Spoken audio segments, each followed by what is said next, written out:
পাহাড়ে ভোটের ফলাফল বেরোনোর পর থেকে সন্ত্রাসের পরিবেশ তৈরি করার অভিযোগ উঠেছে তিপ্রামাথার বিরুদ্ধে। এবার 11 নম্বর মহারানীপুর তেলিয়ামুড়া এডিসি কেন্দ্রের বিভিন্ন এলাকায় বিজেপির দলীয় কার্যালয় সহ একাধিক বাড়িতে হামলার ঘটনায় তিপ্রামাথার বিরুদ্ধে সরব হলো গেরুয়া শিবির। শুক্রবার ত্রিপুরা স্বশাসিত জেলা পরিষদ নির্বাচনের ফলাফল প্রকাশ হওয়ার পর থেকে পাহাড়ের বিভিন্ন জায়গায় সন্ত্রাসের পরিবেশ তৈরি করার অভিযোগ উঠেছে তিপ্রামাথা আশ্রিত দুষ্কৃতিকারীদের বিরুদ্ধে। কোথাও বিজেপির নেতা কর্মীদের বাড়িতে ভাঙচুর করার পাশাপাশি আগুন লাগিয়ে দেওয়া হচ্ছে, তো কোথাও সংগঠিতভাবে গেরুয়া শিবিরের লোকজনের উপর চড়াও হওয়ার অভিযোগ উঠছে তিপ্রামাথার বিরুদ্ধে। এবার 21 নম্বর মহারানীপুর তেলিয়ামুড়া এডিসি কেন্দ্রের বিভিন্ন এলাকায় বিজেপির দলীয় কার্যালয় সহ একাধিক বাড়িতে হামলার অভিযোগ উঠল। এমনকি বিজেপির সংখ্যালঘু মোর্চার খোয়াই জেলা সভাপতি রশিদ মিয়ার বাড়িতেও তিপ্রামাথা দলের একাংশ কর্মী সমর্থক চড়াও হয়ে ভাঙচুর করার পাশাপাশি লুটপাট করে বলেও অভিযোগ। এর ফলে স্ত্রী ও সন্তানকে সঙ্গে নিয়ে বাড়ি ছাড়া হয়েছেন বলে দাবি করছেন রশিদ মিয়া।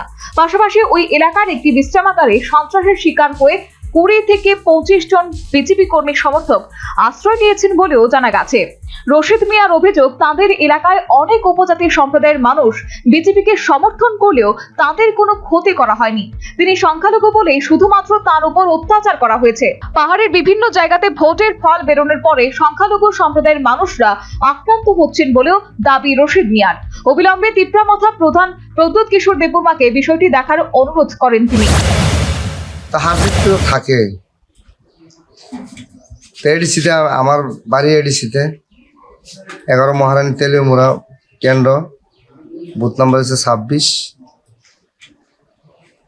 আমি একজন এডিসির বাসিন্দা, সংখ্যালঘু, কিন্তু বিজেপি পার্টি, সিপিএম, কংগ্রেস, মশা, তিপ্রামাথা যার যার চয়েসে করে, কিন্তু আমি তো কারো ক্ষতি করছি না, কারো বহাবাদ্য করছি না রাজনীতি নিয়ে।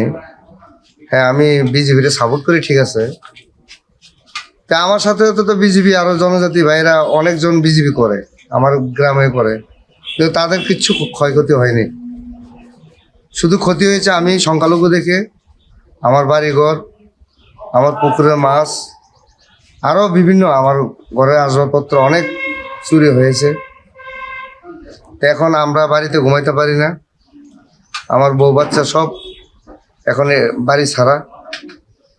তা আমি এটা আহ্বান করব, তিপ্রামাথারা এসেছেন এডিসি সরকারে, ভালো কথা, যাহাতে আমাদের যে সংখ্যালঘু যে আছে ত্রিপুরা রাজ্যে বিভিন্ন জায়গাতে সংখ্যালঘুরা এডিসিতে অনেক ক্ষতিগ্রস্ত হচ্ছে, এটা যাতে তিপ্রামাথার যে সুপ্রিমো উনি যাতে এটা একটু দেখ।